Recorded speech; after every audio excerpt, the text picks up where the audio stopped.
श्रीह्री सरस्वत्यै नमः। ज्ञान, बुद्धि, विद्या और वाणी की अधिष्ठात्री माँ सरस्वती के चरणों में कोटि कोटि नमन। बसंत पंचमी का पावन अवसर हमारे जीवन में ज्ञान का प्रकाश लेकर आता है और अज्ञान के अंधकार को दूर करता है। आज की इस पावन कथा में हम माँ सरस्वती की उत्पत्ति, उनके दिव्य स्वरूप और उस महिमा को जानेंगे जिसे श्रद्धा से सुनने मात्र से विद्या, विवेक और सफलता का वरदान प्राप्त होता है। वसंत पंचमी के दिन से ही ऋतुराज बसंत का आरंभ माना जाता है। ये वो पावन समय है जब ज्ञान की देवी माँ सरस्वती के साथ भगवान विष्णु, कामदेव और देवी रति की पूजा का विधान है। पौराणिक मान्यताओं के अनुसार इसी दिन भगवान श्री राम माता शबरी के आश्रम पधारे थे और इसी ऋतु में देवताओं के विवाह भी संपन्न हुए थे। इसीलिए इसे सभी ऋतुओं में सर्वश्रेष्ठ माना जाता है। सृष्टि के प्रारंभ में जब ब्रह्मा जी ने ब्रह्मांड की रचना की, तब चारों ओर एक विचित्र मौन व्याप्त था। जीवन तो था, पर उसमें शब्द, स्वर, छंद और कला का अभाव था। पृथ्वी पर ऋतुएं थीं पर रस नहीं, मनुष्य थे पर अभिव्यक्ति नहीं, और हृदय था पर वाणी नहीं। तब ब्रह्मा जी ने सभी ऋतुओं को बुलाया। शिशिर, हेमंत, वर्षा, शरद और ग्रीष्म सभी उपस्थित हुए और अपनी अपनी महत्ता के साथ अपनी कमियां भी बताईं। किसी ने रूखापन तो किसी ने ताप और रिक्तता की बात कही। तब ब्रह्मा जी मुस्कुराए और बोले कि अभी एक ऋतु शेष है जो रस, संगीत, हर्ष और ज्ञान की दाता है, और वो है वसंत। वसंत के आते ही प्रकृति खिल उठी, हवाएं मंद चलने लगीं, आमों पर मंजरियां आ गईं और खेत सरसों के पीले सोने से लहलहा उठे। कोयल ने राग छेड़ा, पर ब्रह्मा जी जानते थे कि अभी वाणी का जन्म शेष है। जीवों में भाव थे पर भाषा नहीं। तभी ब्रह्मा जी ने एक दिव्य संकल्प लिया कि संसार में विद्या, कला और विवेक का वास हो। उनके संकल्प मात्र से एक अद्भुत तेज प्रकट हुआ, जिसमें वीणा, पुस्तक, अक्षर और श्वेत ज्योति समाहित थी। उस तेज पुंज से श्वेत वस्त्र धारण किए धवल कमल पर विराजमान देवी सरस्वती प्रकट हुईं। उनके एक हाथ में वीणा, दूसरे में पुस्तक और मुख पर शांति की आभा थी। जब देवी ने अपनी वीणा के तारों को छुआ, तो उससे निकला प्रथम नाद, नाद ब्रह्म बन गया। उसी क्षण संसार में शब्द, छंद, भाषा और लय की उत्पत्ति हुई। मनुष्यों को वाणी मिली, ऋषियों ने शास्त्र रचे और कलाकारों ने राग छेड़े। देवी सरस्वती ने वसंत से कहा कि तुम प्रकृति को सजाओ और मैं वाणी से मनुष्य के हृदय को सजाऊंगी। तब से सौंदर्य और ज्ञान का ये संगम जीवन को पूर्ण बनाने लगा। वसंत पंचमी का ये पर्व हमें सिखाता है कि धन से केवल घर सजता है, लेकिन विद्या से जीवन संवरता है। माँ सरस्वती ने संदेश दिया कि ज्ञान से अहंकार नहीं बल्कि विनय पैदा करना, वाणी में कटुता नहीं बल्कि माधुर्य लाना, और कला को प्रदर्शन नहीं बल्कि साधना बनाना। प्राचीन काल में यह पर्व सरस्वती नदी के किनारे विशेष रूप से मनाया जाता था, जहाँ ऋषियों के आश्रम हुआ करते थे। दक्षिण भारत में इसे श्री पंचमी के रूप में भी मनाया जाता है। ये दिन केवल एक उत्सव नहीं, बल्कि ज्ञान, समृद्धि और सृजनात्मक ऊर्जा की वंदना का दिन है। जो भी भक्त इस दिन पीले वस्त्र धारण कर श्रद्धा भाव से माँ की आराधना करता है, उसे बुद्धि, विवेक और जीवन में सर्वत्र सफलता का वरदान प्राप्त होता है। ऋषि वेदव्यास जी का निवास स्थान भी यही पावन क्षेत्र था। सरस्वती नदी के ही किनारे वेदों, उपनिषदों और अन्य महान धर्म ग्रंथों की रचना हुई और ज्ञान का संकलन किया गया, जिससे ये नदी साक्षात ज्ञान और बुद्धि की देवी सरस्वती के स्वरूप से अभिन्न रूप से जुड़ गई। वसंत पंचमी का यह अवसर भगवान शिव और देवी पार्वती के पुनर्मिलन की कथा से भी जुड़ा है। पौराणिक कथा के अनुसार जब तारकासुर का अत्याचार बढ़ गया और उसे वरदान था कि केवल शिव पुत्र ही उसका वध कर सकेगा, तब देवी सती ने पार्वती के रूप में पुनर्जन्म लेकर कठोर तपस्या की। भगवान शिव को उनकी साधना से जागृत करने के लिए कामदेव ने इसी वसंत पंचमी के दिन कैलाश पर एक मायावी वातावरण का सृजन किया। यद्यपि शिवजी ने क्रोध में कामदेव को भस्म कर दिया, परंतु अंततः उन्होंने पार्वती जी को स्वीकार किया और कामदेव को पुनर्जीवन का वरदान दिया, जिसके बाद कार्तिकेय ने तारकासुर का संहार कर धर्म की रक्षा की।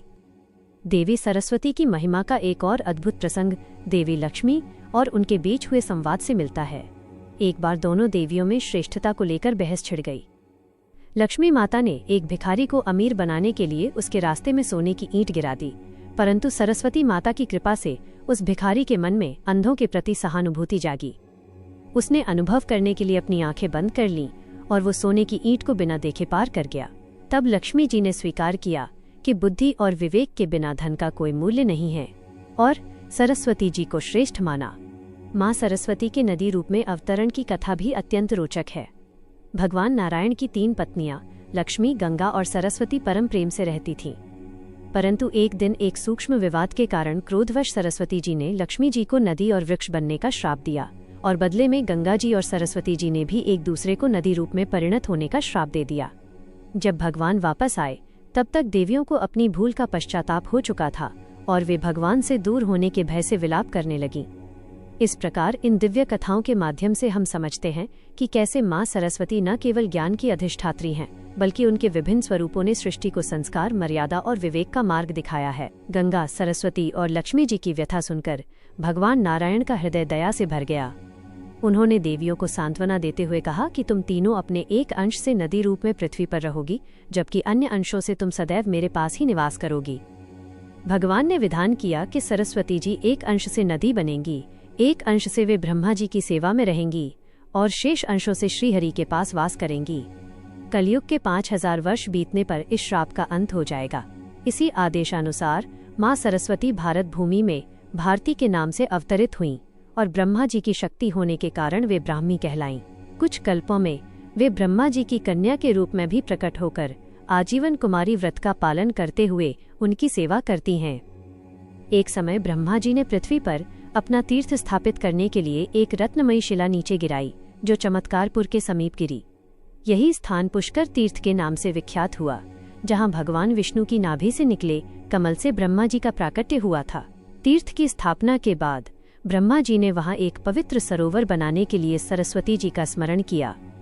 उस समय सरस्वती जी पापी जनों के स्पर्श के भय से पाताल मार्ग में छिपी हुई बहती थीं, परंतु ब्रह्मा जी की आज्ञा पाकर वे भूतल और उस शिला को भेदकर प्रकट हो गईं।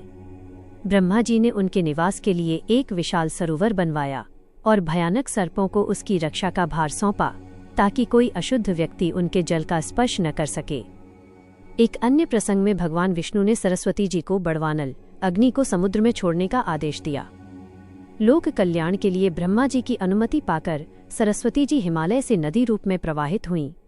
अग्नि के असहनीय ताप से बचने के लिए वे कहीं पाताल मार्ग से चलतीं और कहीं ताप बढ़ने पर भूतल पर प्रकट हो जातीं। मार्ग में प्रभास क्षेत्र में ऋषियों की प्रार्थना और समुद्र के आह्वान पर उन्होंने अपनी 5 धाराएं बनाईं, जिससे वे पंचश्रोता सरस्वती के नाम से प्रसिद्ध हुईं और अंततः समुद्र में विलीन हो गईं। सतयुग के अंत और त्रेता युग के आरंभ में ब्रह्मा जी की आज्ञा पाकर माँ सरस्वती सुयोग्य पात्र की खोज में पृथ्वी पर भ्रमण कर रही थीं। जब वे तमसा नदी के तट पर पहुंची, तब उन्होंने महर्षि वाल्मीकि को एक घायल क्रौंच पक्षी के शोक में व्याकुल देखा। महर्षि के हृदय की वह सहज करुणा माँ सरस्वती की प्रेरणा से एक दिव्य श्लोक के रूप में फूट पड़ी। माँ निषाद प्रतिष्ठा त्वम गमः शाश्वती समा। महर्षि के मुख में सरस्वती जी ने कवित्व शक्ति के रूप में प्रवेश किया, जिससे उनका शोक ही श्लोक बन गया और वे आदि कवि के रूप में विख्यात हुए। भगवती सरस्वती मूलतः भगवान नारायण की पत्नी हैं, जो जगत का कल्याण करने के लिए विभिन्न रूपों में लीलाएं करती हैं। वे ही भगवती गौरी के शरीर से कौशिकी बनकर प्रकट हुईं और शुंभ निशुंभ जैसे असुरों का संहार कर सृष्टि में शांति स्थापित की। जो देवी कुंद के फूल और चंद्रमा के समान श्वेत हैं, जो वीणा और पुस्तक धारण करती हैं और जो श्वेत कमल पर विराजमान हैं, वे माँ सरस्वती हमारी बुद्धि की जड़ता को हर ले। उनकी कृपा से मनुष्य देवता बन जाता है और अज्ञान का अंधकार मिट जाता है। शरद ऋतु के चंद्रमा जैसी मुस्कान वाली माँ शारदा हमारे मुख और हृदय में सदा निवास करें। हे वीणा वादिनी, आप ब्रह्मा, विष्णु और महेश द्वारा वंदित हैं। आपकी देह की कांति से ही संसार में प्रकाश है। जो भक्त भेद बुद्धि त्याग कर आपके चरणों की शरण लेते हैं, वे इस पंचतत्व के शरीर में रहते हुए भी देवत्व को प्राप्त करते हैं। माँ सरस्वती, आप हमारे मोह रूपी अंधकार का नाश करें और हमें ज्ञान, विवेक व सफलता का आशीर्वाद दें। बसंत पंचमी की यह पावन कथा माँ सरस्वती की अनंत महिमा का गान करती है। माँ की कृपा आप सभी पर सदैव बनी रहे। यदि ये कथा आपको प्रेरणादायक लगी हो तो इसे अपनों के साथ साझा करें और भक्ति मार्ग से जुड़े रहने के लिए साथ बने रहें। माँ सरस्वती आप सभी का कल्याण करें। धन्यवाद।